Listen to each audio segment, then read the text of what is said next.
18 element noble gas. हमारा पूरा प्रयास रहा इस पी ब्लॉक को इंटरेस्टिंग बनाने का। जैसे बहुत सारे स्टूडेंट का कहना था कि पी ब्लॉक थोड़ा नीरस लगता है या फिर बहुत ज्यादा थ्योरी है, तो इसको हमने क्वेश्चन के माध्यम से ज्यादा इंटरेस्टिंग बनाने का प्रयास किया और भी प्रयास रहेगा कि इसको और ज्यादा इंटरेस्टिंग बनाया जाए आगे के आने वाले क्लासेस में जो हम प्रोवाइड करेंगे। और कुछ स्पेशल क्लास भी अगर टाइम बचा तो पी ब्लॉक से संबंधित दिया जाएगा। शुरू होता है आपका आज का क्लास नोबेल गैस परिवार। आपको बता दें कि इस परिवार में helium, neon, argon, krypton, xenon और रेडॉन ये सभी तत्व हैं। इनके इलेक्ट्रॉनिक विन्यास का प्रारंभ में हम लोग अध्ययन करने जा रहे हैं। तो हीलियम को छोड़कर बाकी सभी तत्व के बाह्यतम कक्ष को देखा जाए, सबके बाह्यतम कक्ष में 8 इलेक्ट्रॉन है, मतलब NH2 NP6 विन्यास है।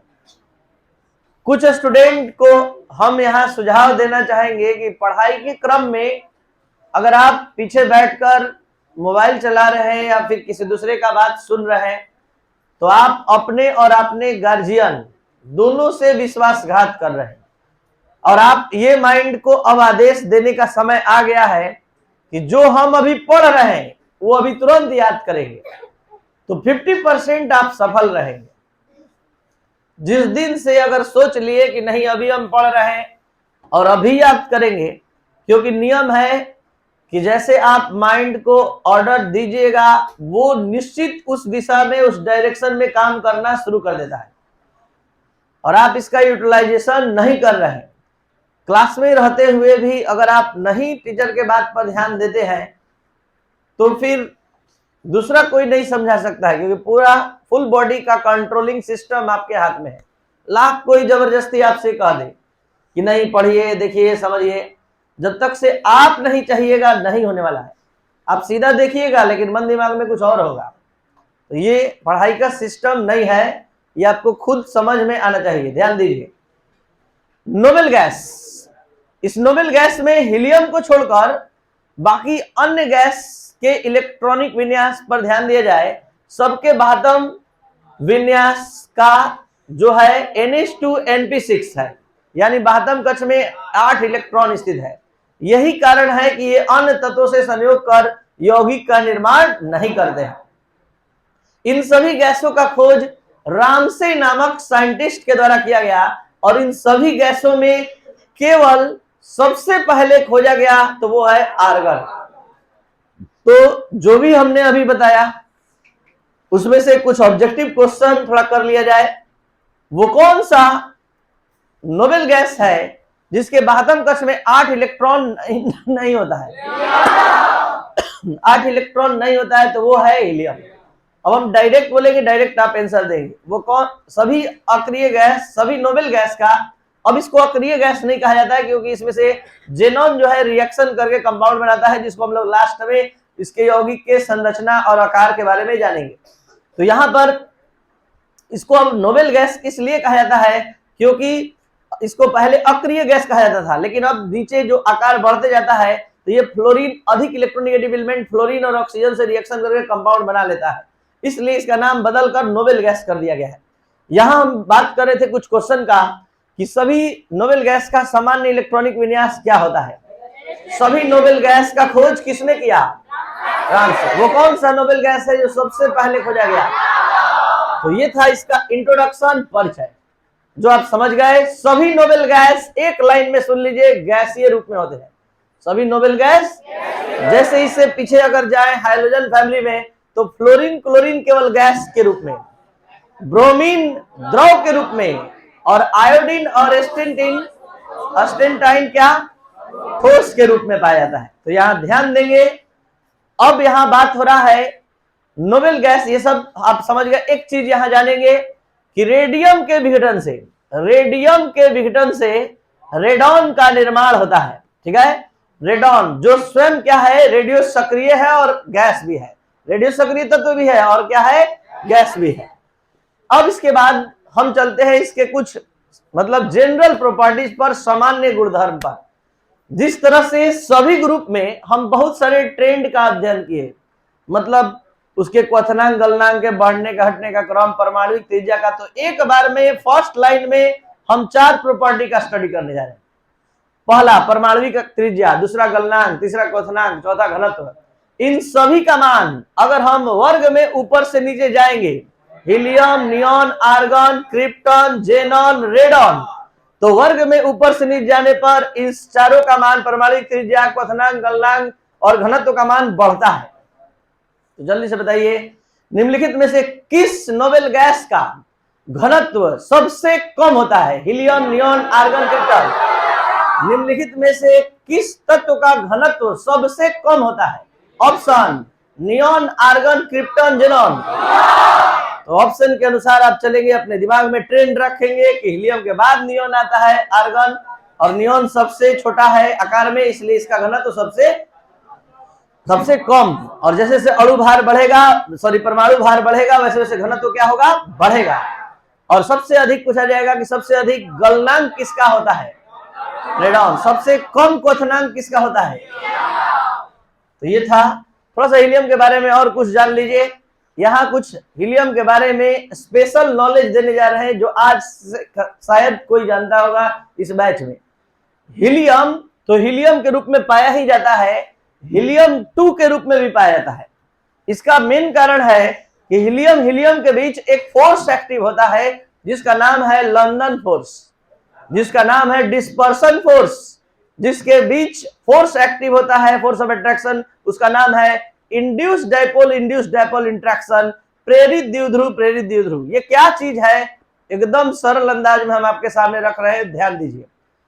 हीलियम तो गैस के रूप में पाया जाता है, सिंगल एक एटम के रूप में, जिसके बारे में आप सभी को नॉलेज है, ज्ञान है कि हीलियम के बाह्यतम कक्ष में 2 इलेक्ट्रॉन होता है।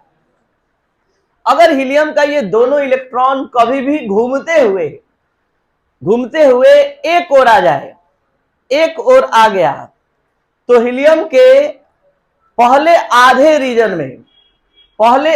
रीजन में डेल्टा पॉजिटिव चार्ज डेवलप हो जाता है, और जिधर आ गया है उधर डेल्टा। सोचिए ऐसा दोनों एटम या सभी एटम में होने लगे तो क्या होगा कि एटम का आधा भाग कुछ सेकंड के लिए, हमेशा के लिए नहीं, कुछ सेकंड के लिए ये आधा भाग जो है वो धन आवेशित हो जाएगा और आधा भाग क्या हो जाएगा? ऋण आवेशित, क्योंकि इसके दोनों इलेक्ट्रॉन एक साइड में आ गए। तो होगा क्या कि 2 एटम का धनात्मक भाग और ऋणात्मक भाग, 2 एटम का धनात्मक भाग और ऋणात्मक भाग जब सामने आएगा तो आकर्षित करने लगेगा, एक दूसरे को अट्रैक्ट करने लगेगा, और अट्रैक्ट करने के कारण क्या होगा? हीलियम थोड़ा देर के लिए हीलियम 2 में बदल जाएगा, और हीलियम 2 में जहां बदला तो इस पदार्थ, इस गैस की अवस्था, इस हीलियम की मतलब अवस्था खो देगा, हीलियम गैस से द्रव में बदल जाएगा। लेकिन जैसे ही ये इलेक्ट्रॉन घूमते हुए इधर आया, ये आकर्षण टूटा, ये आकर्षण खत्म हुआ, फिर से गैस। तो यहां पर हीलियम, इस सभी नोबेल गैस में हीलियम केवल हीलियम 2 के रूप में भी देखा जाता है, और इसके पीछे मेन कारण है लंदन फोर्स, डिस्पर्सन फोर्स, जो एक्टिव होता है 2 हीलियम के बीच, जिसको प्रेरित द्विध्रुव आकर्षण बल कहते हैं, वंडरवाल्स आकर्षण बल। ये लंदन फोर्स, डिस्पर्सन फोर्स जो है, ये वंडरवाल्स आकर्षण बल का ही रूप है। ये 3 तरह का होता है वंडरवाल्स आकर्षण बल। एक होता है द्विध्रुव आकर्षण बल, एक होता है द्विध्रुव प्रेरित द्विध्रुव आकर्षण बल, एक होता है प्रेरित द्विध्रुव मतलब प्रेरित हुआ है कुछ समय के लिए और तुरंत इसके पदार्थ का अवस्था प्रभावित हो गया। ये गैस में था, लिक्विड में बदल गया, लेकिन तुरंत ये इलेक्ट्रॉन जैसे ही यहां घूम कर आया, ये आकर्षण टूट गया और ये गैस, ये लिक्विड से फिर से बदल गया किस चीज में? गैस में। तो इस तरह से हीलियम 2 अवस्था में पाया जाता है, हीलियम और हीलियम 2। हीलियम का क्वथनांक आप सभी स्टूडेंट याद रखेंगे 4.1 केल्विन और 2.5 केल्विन। नेक्स्ट बात करते हैं आयनन ऊर्जा का। जैसा कि आप सभी स्टूडेंट जानते हैं कि आयनन ऊर्जा का मान वर्ग में ऊपर से नीचे जाने पर क्या होता है? घटता है। यहां पर भी इसी ट्रेंड का अनुसरण होगा, लेकिन थोड़ा सा अलग हटकर जानिए कि पूरे आवर्त सारणी में सबसे ज्यादा आयनन विभव इसी नोबेल गैस का होता है। और इसी नोबेल गैस में भी किसका सर्वाधिक होता है, ये आप अपने से बताएंगे। आज के बाद कभी याद नहीं करेंगे। एक हम छोटा सा 1 मिनट का खेल आपको खिलाने जा रहे हैं, और ये खेल आपको याद रखवाएगा कि कौन सबसे ज्यादा आयनन विभव रखता है और क्यों रखता है। ये है, ठीक है, alpha beta gamma XYZ PQR। मान लीजिए कि ये ग्रुप और पीरियड को, वर्ग और आवर्त को प्रस्तुत कर रहा है, दिखा रहा है। ये वर्ग, ये आवर्त। हर वर्ग में नीचे जाने पर आयनन विभव घटता है, हर वर्ग में। तो इसमें सबसे ज्यादा आयनन विभव इसमें ये हुआ वर्ग में। अब हर आवर्त में जितना दाईं ओर जाइएगा उतना आयनन विभव बढ़ता है, क्योंकि परमाणु का आकार घटता है। वर्ग में, आवर्त में बाएं से दाएं जाने पर आकार घटता है आवर्त में, और वर्ग में ऊपर से जाने पर बढ़ता है। तो आकार जब बढ़ता है तो आयनन विभव घटता है। यही कारण है आयनन विभव अल्फा बीटा गामा का अधिक हुआ। अब आवर्त में बाएं से दाएं जितना दाएं चल जाइएगा आयनन विभव उतना अधिक होगा।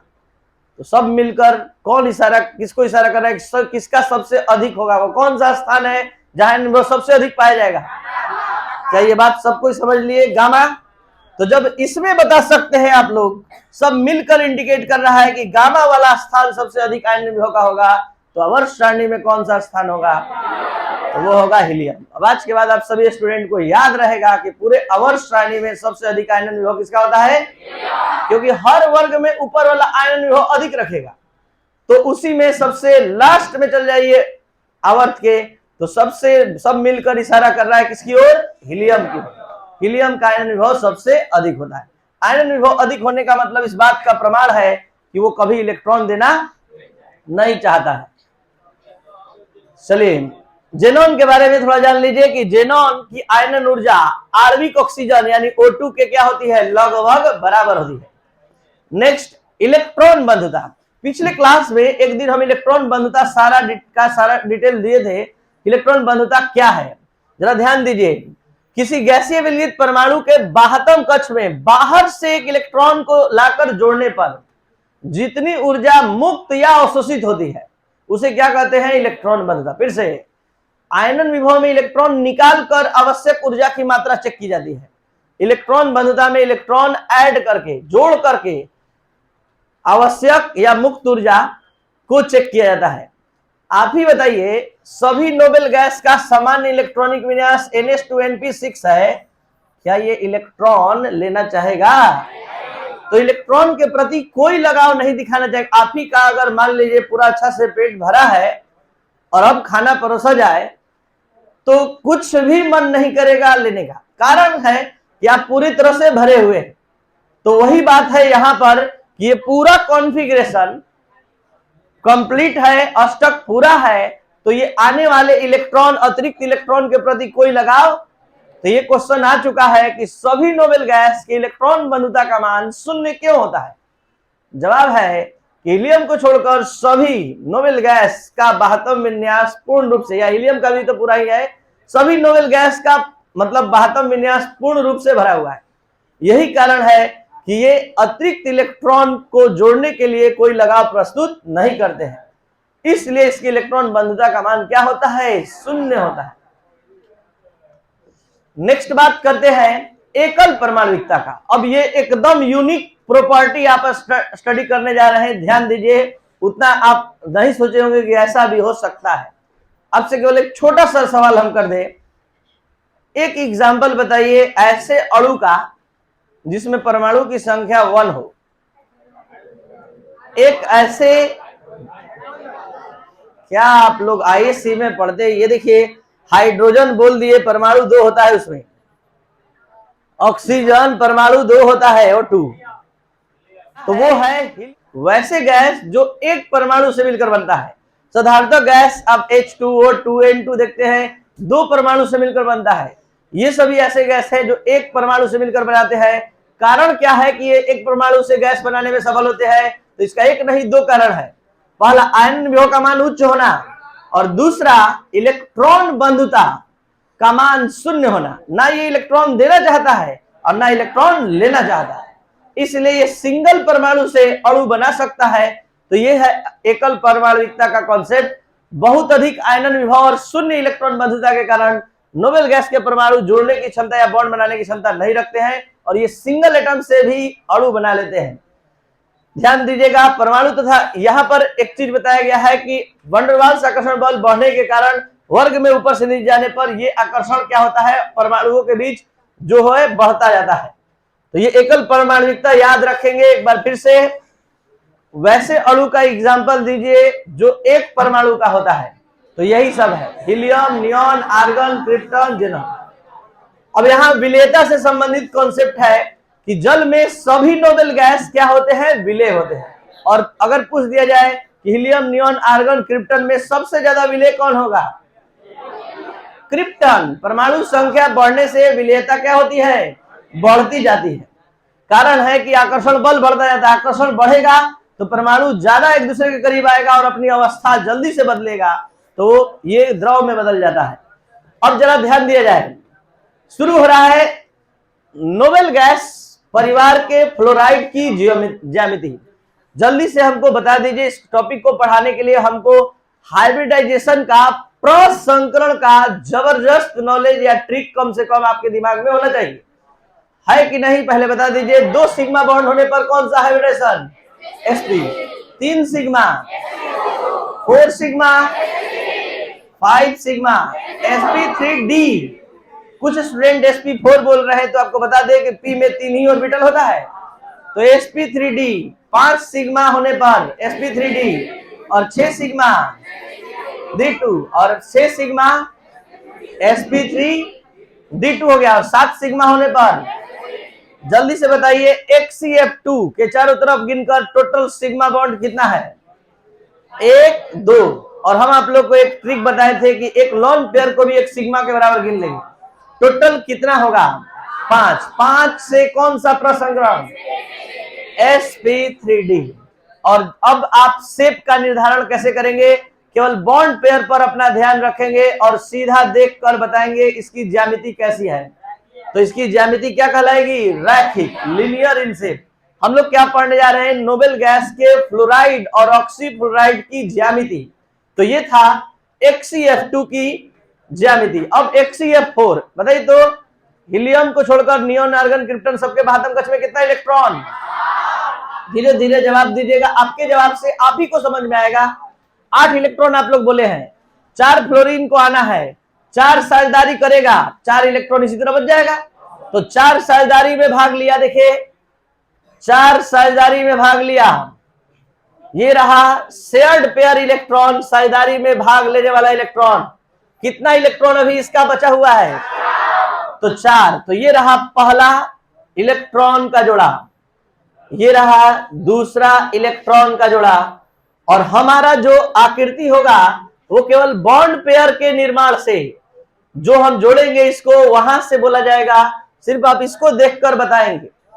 तो वर्गाकार, वर्गाकार समतलीय, इसके आकार का नाम क्या होगा, और वर्गाकार समतलीय को इंग्लिश में square planar, square planar.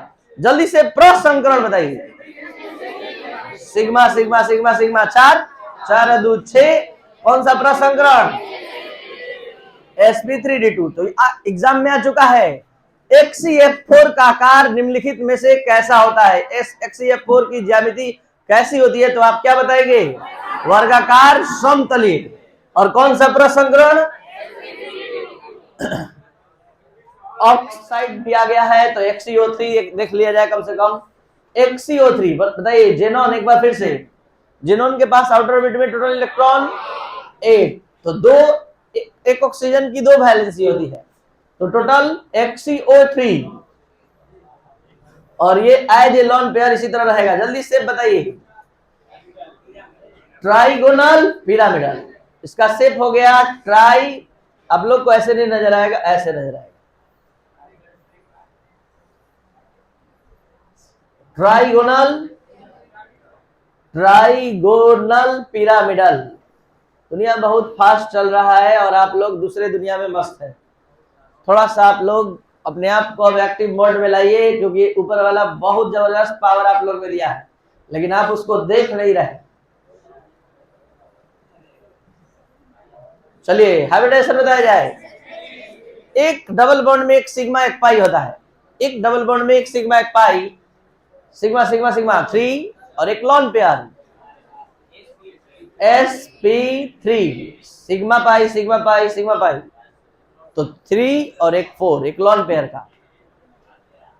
Next XeOF2, XeOF2 का शेप बनाना है। जेनॉन के आउटर ऑर्बिट में टोटल कितने इलेक्ट्रॉन? XeOF2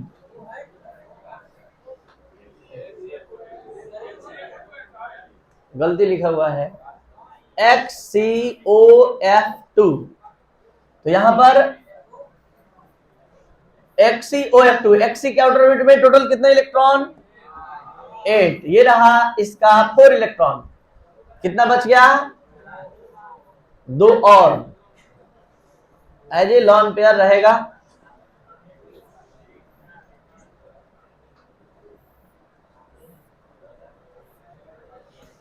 चलिए इसको, इसका शेप ऐसे नहीं देख पाएंगे। इसको 90 डिग्री से क्लॉकवाइज में रोटेट करिए, 90 डिग्री से क्लॉकवाइज में। टी सेट XeOF2 इसी का हमने पूछा था। तो यहां पर ये कौन सा शेप कहलाएगा? T shape. ये टी शेप तब नजर आएगा जब 90 डिग्री से इसको घुमाइए और केवल येलो कलर वाला बॉन्ड पेयर वाले को देखकर शेप बताया जाता है। तो शेप इसका बताइए, टी शेप। हाइब्रिडेशन बताइए कौन सा? Sigma sigma sigma sigma sigma sp3d। जब भी sp3d आए आप ज्योमेट्री मिलाइए, ट्राइगोनल बाइपिरामिडल, ट्राइगोनल बाइपिरामिडल, जैसे फर्स्ट का है। एक और है XeOF4, XeOF4 जल्दी से यहां देखा जाए। XeOF4 जेनॉन, ये रहा F4, F4 एक एक बॉन्ड पेयर, 4 इलेक्ट्रॉन का यूज कर लिया। ऑक्सीजन जब भी, ठीक है, और एक लॉन पेयर इसका बच गया।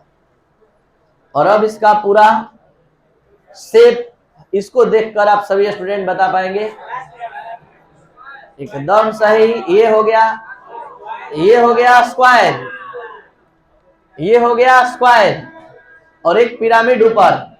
ये सभी बॉन्ड पेयर्स को देखकर आपको बताना है।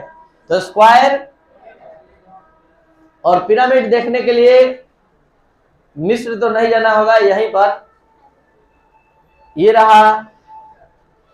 ऐसे आप इसी से केवल देख लीजिए, जरा खराब हो जाएगा। ये स्क्वायर, स्क्वायर हो गया ये, और ये हो गया पिरामिडल। तो इसके शेप का नाम क्या हो गया? Square pyramidal. हाइब्रिडेशन बताइए। Square pyramidal, square pyramidal. और कौन सा hybridisation? sp3 sigma sigma sigma sigma 4 और एक 5 और एक 6, sp3d2। और sp3d2 का शेप, शेप नहीं sorry, geometry, geometry octahedral, octahedral आएगा। एक मंदिर का गुंबद ऊपर जैसा, यानी 4 फेस ऊपर तैयार होगा और 4 फेस नीचे। जो लोग 4 फेस नहीं देख पा रहे हैं उसके लिए देखिए साहब, देखिए ये 4 फेस दिखा रहे हैं हम। ऑक्टाहेड्रल मतलब उस ज्योमेट्रिकल फिगर को कहते हैं जिसमें 8 फेसेस होते हैं, 4 फेस ऊपर और 4 फेस नीचे। ये 4 फेस कैसे आप देखेंगे? देखिए इसको दूसरे मॉलिक्यूल पर दिखा देते हैं, ये थोड़ा खराब हो जाएगा। देखिए ये देखिए SF6, SF6, बस 2 मिनट छोड़ रहे हैं, ये 1 मिनट भी हो सकता है। ये SF, ये देखिए इसका ऑक्टाहेड्रल शेप, यहां से देख सकते हैं। ये देखिए 1 फेस,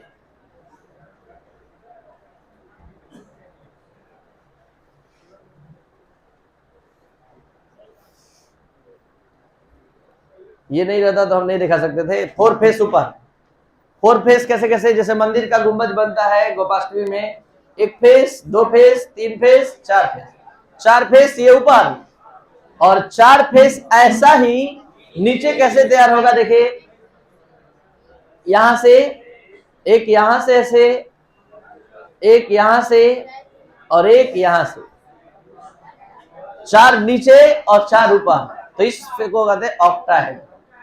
ठीक है,